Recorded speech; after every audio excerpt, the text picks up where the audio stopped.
Hayırlı gün dostlar, aldığımızda Kia K8 koreyский S-Class 22 milyon 800 bin tenge машинаның бағасы.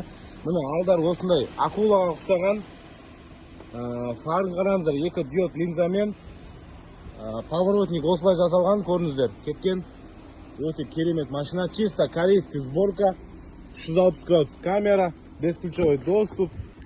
Міне чисто корейский сборка. Қараңыздар, міне электронный сиденье, память сиденье, мына жерлер өте әдемі жасалған. Бұл көліктің ішіне кіріп көрейік.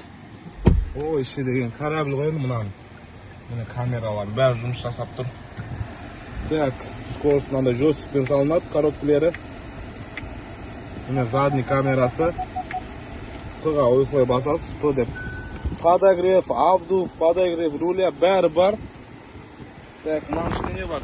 Беспроводный зарядкасымен бірге. Так, мына полный панорамная крыша төбесі. Өте артыда кен екен. Kia K8-ге қызығып жүрген адамдар болса, жастаңыздар болады. Міне панорамная крыша.